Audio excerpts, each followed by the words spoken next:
ये खबर पारुल यूनिवर्सिटी द्वारा प्रस्तुत की गई है।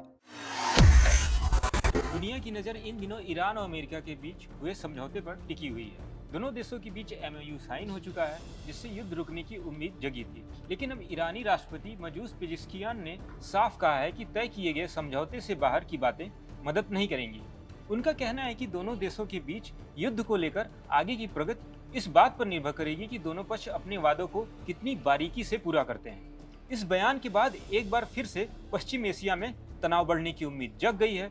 इतनी बातचीत होने के बाद भी ईरान अमेरिका पर भरोसा नहीं जता पा रहा है। उसे डर है कि एमओयू के बाद भी अमेरिका कभी भी उस पर हमला कर सकता है। वहीं इजरायल के प्रधानमंत्री नेतन्याहू भी आग उगल रहे हैं। ऐसे में होर्मुज स्ट्रेट को लेकर नया विवाद खड़ा हो गया है। अब क्या यह समझौता टिक पाएगा या फिर नया युद्ध शुरू हो जाएगा? आज हम आपको पूरी कहानी आसान भाषा में विस्तार से बताने वाले हैं, तो जुड़े रहिएगा वीडियो के अंत तक। राष्ट्रपति पेजेस्कियान का बयान। दोस्तों, ईरान के राष्ट्रपति मसूद पेजेस्कियान ने सोशल मीडिया पोस्ट पर लिखकर एक बहुत महत्वपूर्ण बात कही है। उन्होंने कहा कि बातचीत का असर इस बात पर निर्भर करता है कि दोनों पक्ष तय की गई जिम्मेदारियों को पूरी तरीके से निभाएं। उन्होंने साफ साफ लिखा, तय किए गए समझौते से बाहर कोई भी बात आगे की बातचीत में मददगार नहीं होगी। उनका मतलब था कि जो लिखा गया है उसी पर चलना चाहिए, कोई अतिरिक्त शर्त या धमकी का काम नहीं होना चाहिए। यह बयान अमेरिकी राष्ट्रपति डोनाल्ड ट्रंप के बयान के कुछ घंटों बाद आया, जिसमें ट्रंप ने इजरायल के साथ मिलकर समस्याएं सुलझाने की बात कही थी। इजरायल का अलग रुख।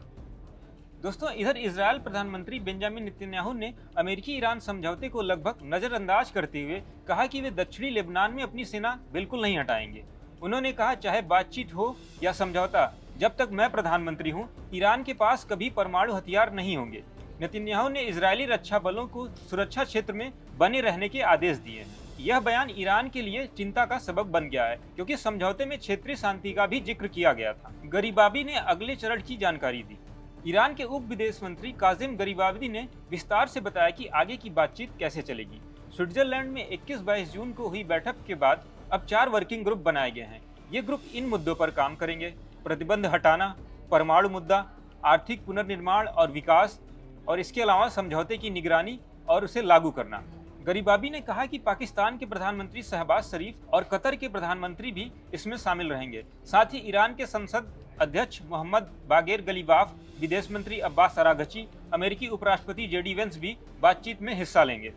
12 अरब डॉलर की वित्तीय राहत। समझौते के तहत ईरान को तुरंत 12 अरब डॉलर की वित्तीय मदद मिलने की प्रक्रिया शुरू हो गई है। इसे 2 किस्तों में यानी 6-6 अरब डॉलर के तौर पे दिया जाएगा। यह रकम मुख्य रूप से आर्थिक विकास और पुनर्निर्माण के काम में इस्तेमाल होगी। ईरान को फ्रोजन फंड्स भी रिलीज किए जा रहे हैं, जो सालों से अटके हुए थे। दोस्तों, सबसे बड़ा विवाद होर्मुज स्ट्रेट को लेकर है। ईरान की संसद के अध्यक्ष गलीबाफ ने साफ कहा है कि होर्मुज कभी पहले जैसा युद्धपूर्व वाला नहीं रहेगा। उन्होंने कहा, अंतर्राष्ट्रीय नियमों का पालन तो होगा, लेकिन इसका प्रबंधन ईरान ही करेगा। होर्मुज दुनिया का सबसे महत्वपूर्ण जलमार्ग है। यहाँ पे 20% से ज्यादा तेल गुजरता है। अगर यहाँ कोई समस्या होती है तो पूरी दुनिया में तेल की कीमतें आसमान छूती हैं। कुछ महीने पहले ईरान और इजरायल अमेरिका के बीच तनाव चरम पर पहुंच गया था। हमलों का सिलसिला चल रहा था। फिर पाकिस्तान और कतर की मध्यस्थता में 17 जून को एमओयू साइन हुआ। इसमें युद्ध रोकने, होर्मुज खोलने और 60 दिनों में फाइनल डील करने की बात कही गई। लेकिन ट्रंप की कुछ टिप्पणियों और नेतन्याहू के बयानों से ईरान नाराज है। अभी 60 दिन का समय है। 4 वर्किंग ग्रुप काम पर लग चुके हैं। अगर सब पक्ष ईमानदारी से चलें तो स्थायी शांति हो सकती है, लेकिन अगर कोई पक्ष समझौते से बाहर जाकर बयानबाजी करता है तो बात बिगड़ भी सकती है। ईरान परमाणु कार्यक्रम पर छूट चाहता है, जबकि अमेरिका और इजरायल उसे रोकना चाहते हैं।